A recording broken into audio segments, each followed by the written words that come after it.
everybody. How's it going? Good. Thank you for coming out this evening and joining us here for the first official stage reading of Hired, which is a brand new play, the follow-up to my previous play, which was called Laid Off. So yeah, the next phase is going hired, getting hired and rising above it all. So we're going to go ahead and get started. My name is Laila B.Hameen. I am an actor and writer based out of Cincinnati, Ohio, and I have one question for you. Have you ever had a job that simply made you feel uncomfortable? Raise your hand. Underappreciated. Overworked. I'll put my knee up too. My leg doesn't go up. I'm not just talking about a bad day or a rude customer. I'm talking about toxic work culture. Potentially subtle sexism, racism, lack of empathy, and money-hungry tactics that can literally drain your spirit. Have you ever asked yourself, is it really worth it? Is it bad if I call off today? Would taking a vacation really solve the problems that I experience at my job? If you are feeling overwhelmed with your job, and it doesn't feel like it will get better, it may feel like you're at your lowest, but I encourage you to get hired with the voices inside of my head. 3 distinct voices in one brain. What doesn't the world know to the ones who are misunderstood? A little patience and concern would be good. Smile through it, make her stand. No one understands inside my brain is secure and crying silently on high volume. They will only assume what doesn't the world know to the ones who are forgotten until they are no longer alive. I'll try hard to hold on till 5. Once upon a time, in a land far, far away, well, let's just say Cincinnati, there lived a human being who sat in a tree with branches designed with their own creativity. The wind blew the leaves in a magnetic tornado. The human breathed and continued to let go. Birds chirped their beautiful song that reminded the human they weren't so far gone. Suddenly, the tree toppled over, and the human stumbled down, and on their face arrived a frown. When they hit the ground, it was there that they found it was only a dream, and there sat a phone going ring, ring, ring.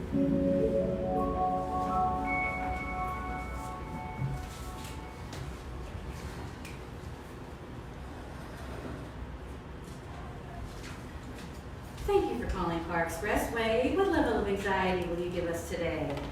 Thank you for calling Car Expressway. What insult will you throw at us today? Thank you for calling Car Expressway. How can we accept your lack of concern and empathy for our mental health? Would you like a free car wash and vacuum, though? Please hold. How in the hell did we get here? I don't know how much more of this we can take. We are stuck answering the phones while everyone else is in their 20th smoke break of the hour. How much nicotine do these people need? Oh, you don't mind if we step out for a smoke, do you? If the phones get busy, give us a call and we'll come back inside. Well, guess what? Every fucking phone is ringing, not a coworker in sight. Oh, wait. I just remembered we put a customer on hold 5 minutes ago. Whoops. Hello? Hello. Yes, we're back. Sorry, your advisor is not available at the moment. No, sorry, the mechanics do not have direct lines, so we're unable to directly transfer you to them, but, hold please. Please hold. Did everyone else quit? The phones won't stop ringing. These pills aren't working. Dr. Griswold said to increase our citalopram from 1 to 2 pills. It's been a month. There's nothing anti about this antidepressant. I haven't noticed any changes. Why do I feel so empty still? Empty. I'm sorry, ma'am. We are unable to provide gasoline for your car, but we can give you air for your tires. Yes, we understand that's not what you asked for, but Yes, ma'am, I am breathing. I have asthma, so the fact that I'm breathing at all is a treat. Please hold for one moment while we transfer you over to your advisor's extension. Finally, we could take a few minutes to take a bite of lunch before the phones. Oh, well, never mind. Who needs lunch? We have customers to serve and self-respect to put on the back burner. Please hold. We've been working for Car Expressway for about a year now. We were recommended by a friend from high school. Applied, interviewed, and got hired within the same week. We were a bit overwhelmed when we first started. Our car knowledge was limited, and honestly, we hate talking on the phone. Why did we ever think this was going to be a good idea? Phones, rude customers, condescending advisors. Oh, and the lady over in IT hates us. But maybe that's just how she is. But there's so many colorful personalities here. There's Jennifer, the Starbucks and crafts enthusiast. The moment she steps out of the office, everyone is buzzing about the alleged affair between her and Justin, top advisor at Car Express. In fact, the only time they don't talk about her is when she's out smoking with them. Like now. The amount of gossip I hear daily is literally driving me off the edge. I simply don't care. Oh, and we can't forget about the Tenacious Three, Miranda, Shannon, and Kristen. They aren't horrible people. They just release some of the most toxic behaviors that we previously contributed to. Miranda's the leader of the pack. She smokes, they smoke. She puts on the black sand, they put on the black sand. But all three love to drag Jennifer's name through the mud. And our manager, Tabitha, is, well... Tabitha. Well, she is the best manager. She manages to show up, clock in, go to lunch, and barely do anything the whole day. She manages to spew some of the most low-key racist comments. Oh, today's lovely Jim? Well, you know that my father had a heart transplant a year ago, and he woke up craving fried chicken and Kool-Aid. Well, he must have gotten the heart of a black man. Oh, no, she didn't. Oh, yes, she did. Of course she did. Surely white people eat fried chicken? I mean, come on now, Colonel Sanders. Why didn't we say anything? We didn't say anything because we don't want to be that black girl. You know, the one who was oversensitive to anything racial? Like the minorities who used to work here? But workers are still... But what if we take too long? The phones are ringing off the hook. We've been here since 7:30 a.m. It's noon. We're taking a break. Take a break! The message. What does the corporation owe to your tired soul? It's okay to quit. I can think of a lot of things I'd like to quit. Can you be more specific? Why are we so afraid of taking a day off? Do we think this company is going to crumble or go bankrupt? This is a multi-million-dollar company, and we are worth 10 times more. Just quit the job. It's not worth it. I'm in pain! No one will understand. These fucking pills are inactive. Why are we still here? We're still here because we haven't made any plans to seek out another opportunity. Make a plan and vacate. We just gotta give our 2 weeks notice out of courtesy. Courtesy? Make a plan? What else is there for us to do? Go work at another call center?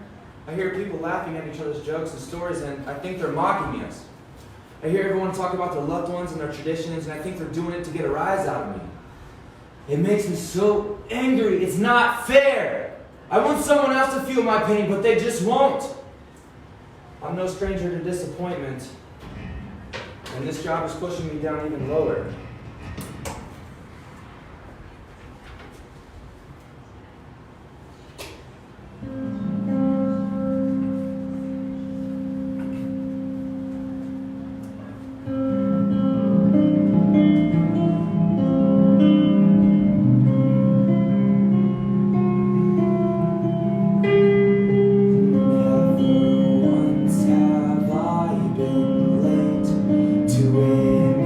Kind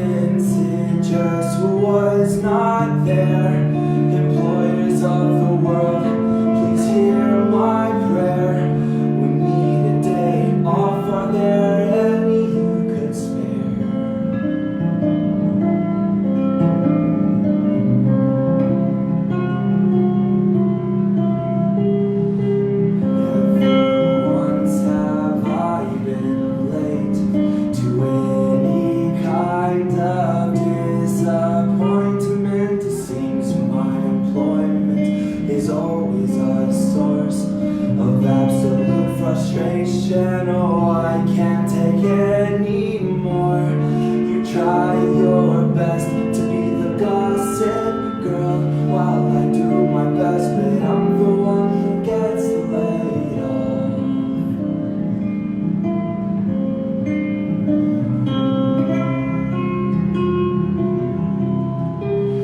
So if I'm ever right on time to any kind of disappointment, I'll try my best to silence my mind and redirect my consciousness back to love.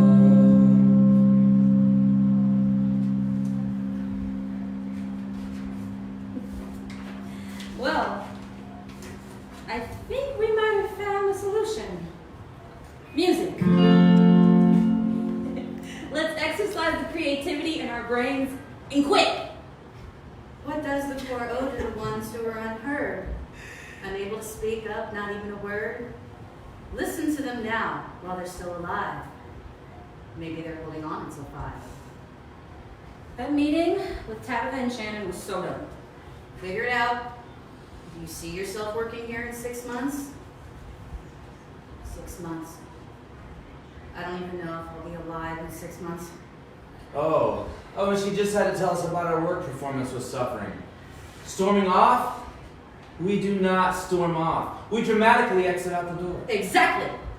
And the only reason why we dramatically exit is to stress from these annoying and demanding customers. Our spirit feels broken. We can never get a word in. Tumultuous for 3 can show up late, speak rudely to customers, but we have a few instances where we can storm out to take a break and bam! These people will never understand that we're just not ready to talk about our anxiety. Or the fact that we almost took a whole bottle of pills to make pain go away. We are tired of smiling through it. And the fear of being that brown girl who is overly sensitive to subtle cultural insensitivities, whether they admire the beauty of mixed kids or not. It's already pretty obvious we're going to get fired. Yes, isn't that great? We can finally move on. But really, what does the manager owe to the managed? A vacation won't solve the problem. Heavy emotions and hopelessness just can't be bandaged. Terminate me, push out my pay. Let's see how depression affects your day. We could always quit before they fire us and beat them to it. Quit? And do what?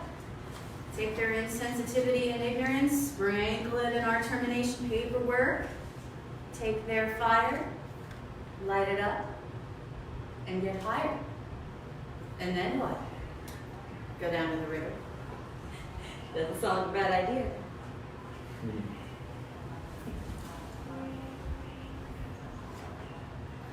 One, two, 3, and. I went down to the river. I went down to the river. I went down to the river, Sherry River. I won't wait to be happy. I won't wait to be happy. I won't wait to be happy. I'm too surrounded by nature's charms. I went down to the store and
attention that it looks like you have started looking for other jobs. We think it would be best if you did not return. We will pay out your few days of vacation that are remaining.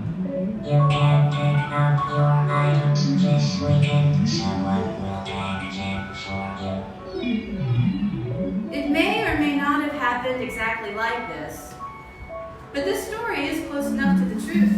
I ended up requesting a vacation day to look for another full-time job to support my creative endeavors. My manager Tabitha actually sent me a text message the next day, letting me know that I was no longer needed to come in. I was fired. But little does she know, I just got hired. Get hired. Get hired. Get hired. Thank you very much. Yeah, that was it. Thank you guys.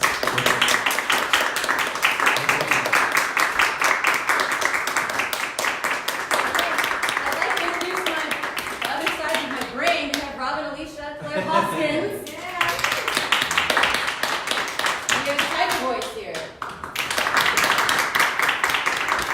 And I'm Laila B.Hameen. That was fun.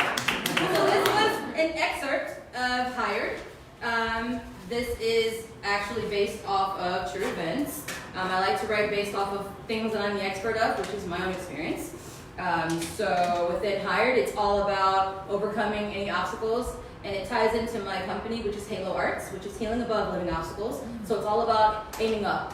So if you see any type of like gold rings around any of the flyers or anything, it's all about Halo. So it's like a revolving circle, living obstacles, because there's obstacles all throughout days, life, what have you, but it's all about overcoming them and rising above them all. So within Hired, this is just an excerpt of what we put together, and I'm very grateful because I wrote this with the idea of just having voices bouncing off, and when I heard these two voices in rehearsal, I was like, oh wow, they're perfect, these are the perfect voices. So yes, so this was Hired, and I hope you all enjoyed it. Feel free to look around the exhibit. This is the closing reception for Halo Arts Experience here at Peak. And I want to thank Peak. I would like to thank Lindsay and Clint, and also Noelle. Thank you so much. I don't know any other place that would let me just kind of make this my living room for a whole month, so this has been great. So yeah, there's snacks, and then there's also like a short clip from my previous show, Laid Off, if you want to check that out as well. So thank you all so much for coming out. So thankful.